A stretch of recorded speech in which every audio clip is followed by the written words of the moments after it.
उत्तर प्रदेश में उन्नाव, बरेली, कन्नौज, आगरा, गोंडा जैसे शहर के अलावा अब उत्तराखंड के काशीपुर और तेलंगाना के हैदराबाद और महाराष्ट्र समेत देश के तमाम शहरों में आइला मोहम्मद के समर्थन में मुस्लिम कौम सड़कों पर उतर आई है।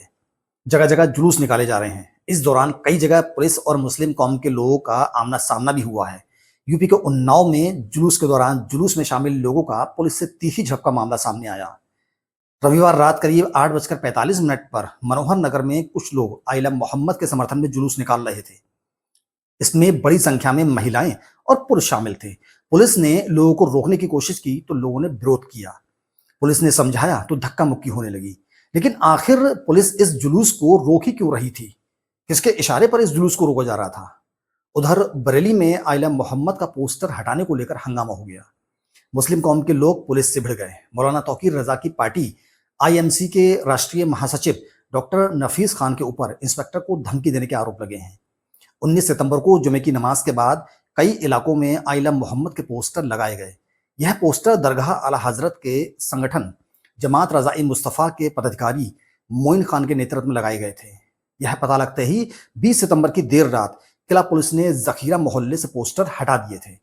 इसके बाद किला पुलिस को रविवार को सूचना मिली कि जखीरा मोहल्ले में लोग फिर से वही पोस्टर लगा रहे हैं। इसके बाद पुलिस मौके पर पहुंची और पोस्टर हटाने का प्रयास किया। तभी वहां पर मौजूद मुस्लिम कौम के 100 से ज्यादा लोगों ने नाराजगी जाहिर की। इंस्पेक्टर किला सुभाष कुमार ने बताया कि करीब दोपहर 3 बजे सूचना मिली थी कि जखीरा मोहल्ले में कुछ लोग पोस्टर लगाकर माहौल खराब करने का प्रयास कर रहे हैं। इसी सूचना पर पुलिस टीम के साथ मौके पर पहुंचे, लेकिन वहां मौजूद लोगों ने हंगामा कर दिया। हंगामा बढ़ने की जानकारी सीओ सेकंड सोनाली मिश्रा को दी गई। तभी वह भी वहां पहुंची। उन्होंने लोगों को समझाया, दोबारा पोस्टर लगाकर मामला शांत करा दिया। अब सवाल यह है कि आखिर अचानक आइला मोहम्मद को लेकर मुस्लिम कौम के लोग जुलूस क्यों निकाल रहे हैं? आखिर ऐसा क्या हुआ कि मुसलमान आइला मोहम्मद को लेकर सड़कों पर नजर आ रहे हैं? आइला मोहम्मद की कहानी उत्तर प्रदेश के कानपुर से शुरू होती है। यहाँ 12 रबीउल अव्वल के जुलूस के दौरान आइला मोहम्मद के साइन बोर्ड पर ऐसा विवाद हुआ जिसका असर अब यूपी समेत पूरे हिंदुस्तान के अलग अलग शहर में दिखने लगा है। आइला मोहम्मद को लेकर पिछले दिनों उत्तर प्रदेश के कानपुर में 5 सितंबर को 12 रबीउल अव्वल का जुलूस निकाला जा रहा था, क्योंकि 5 सितंबर को ईद मिलादुन नबी थी और ईद मिलादुन नबी में मुस्लिम कौम के द्वारा जुलूस निकालने का रिवाज है। उस दिन कानपुर की रावतपुर में 12 रबीउल अव्वल का जुलूस निकाला जा रहा था। जिस रास्ते पर जुलूस निकाला जा रहा था उसी रास्ते पर एक जगह आइला मोहम्मद का साइन बोर्ड लगा दिया गया। इसको लेकर हिंदू पक्ष के कुछ लोगों ने विरोध किया और आरोप लगाया कि यह नई परंपरा है, ये नई परंपरा शुरू की जा रही है। कानपुर में यह मामला तूल पकड़ता उससे पहले ही पुलिस सक्रिय हो गई।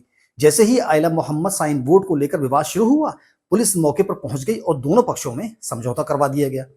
कानपुर पुलिस के डीसीपी दिनेश त्रिपाठी के मुताबिक सरकार का नियम है कि जुलूस में किसी भी तरह की नई परंपरा नहीं डाली जाएगी, मगर 12 रबीउल अव्वल जुलूस के दौरान कुछ लोगों ने नई परंपरा डालते हुए परंपरा वाली जगह से टेंट हटाकर नई जगह लगाया और आइला मोहम्मद का पोस्टर भी लगाया।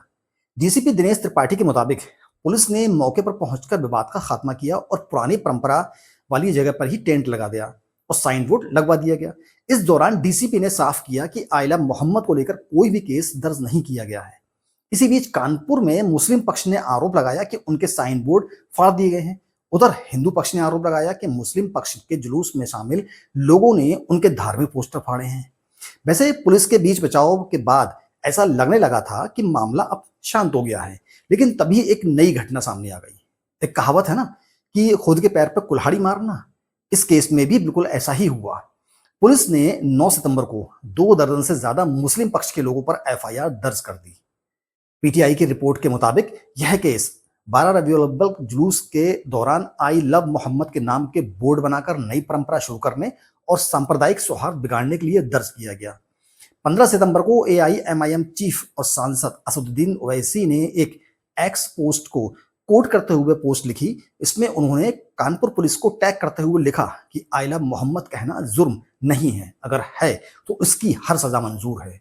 ओवैसी ने जिस एक्स पोस्ट को कोट किया उसमें भी दावा किया गया था कि मुस्लिम पक्ष की ओर से कथित तौर पर नई परंपरा शुरू करने को लेकर पुलिस ने केस किया है। वहीं कानपुर पुलिस ने दावा किया कि आइला मोहम्मद के लिखने या बैनर लगाने पर कोई एफआईआर नहीं की गई है, बल्कि परंपरागत स्थान से अलग हटकर नए स्थान पर बैनर लगाने और जुलूस निकालने के दौरान इस पक्ष के द्वारा दूसरे पक्ष के बैनर फाड़ने पर हुई है। कानपुर पुलिस ने मुस्लिम पक्ष के खिलाफ एफआईआर दर्ज कर ली, लेकिन किसी भी हिंदू पक्ष के खिलाफ एफआईआर दर्ज नहीं करी, जबकि हिंदू पक्ष ने आइला मोहम्मद के बैनर और पोस्टर फाड़े थे, उनके खिलाफ कोई एक्शन नहीं लिया। कानपुर पुलिस ने जब तक अपनी सफाई कानपुर पुलिस जब तक अपनी सफाई देती, तब तक देश भर में I love Muhammad hashtag trend करने लगा। देश भर में जगह जगह मुस्लिम समाज इसके समर्थन में जुलूस निकाल रहे हैं। ऐसा ही जुलूस यूपी के उन्नाव में भी निकाला जा रहा था, जिस जुलूस में टकराव देखने को मिला। बरेली, शाहजहांपुर, कानपुर, आगरा, लखनऊ, महाराष्ट्र, हैदराबाद समेत तमाम जगह के मुस्लिम पदाधिकारियों ने कलेक्ट्रेट में प्रदर्शन किया। उन्होंने कानपुर में आई लव मोहम्मद लिखने पर 12 से ज्यादा लोगों के खिलाफ दर्ज एफआईआर को निरस्त करने की मांग की है। वहीं शाहजहांपुर में प्रदर्शनकारियों ने एक मामले का भी जिक्र किया। उन्होंने बताया कि पैगंबर मोहम्मद सल्लल्लाहु अलैहि वसल्लम पर आपत्तिजनक पोस्ट के विरोध में थाने के सामने शांतिपूर्ण प्रदर्शन कर रहे करीब 150 से 200 लोगों पर एफआईआर की गई है। उन्होंने कहा कि शांतिपूर्ण प्रदर्शन के बाद आखिर एफआईआर क्यों की गई। कमेटी के पदाधिकारियों ने दोषी पुलिसकर्मियों की बर्खास्तगी की मांग की। उनका कहना है कि अल्पसंख्यक समाज को निशाना बनाकर उन पर मुकदमे किए जा रहे हैं। उन्होंने मांग की कि बेगुनाह लोगों के खिलाफ मुकदमों को वापस लिए जाए। उन्होंने कहा कि देश का मुस्लिम सब कुछ सहन कर सकता है, लेकिन पैगंबर मोहम्मद साहब की शान में गुस्ताखी सहन नहीं कर सकता। मिलते हैं एक और सच्ची खबर की वीडियो के साथ, तब तक के लिए अपना ख्याल रखिएगा। I love Mohammad.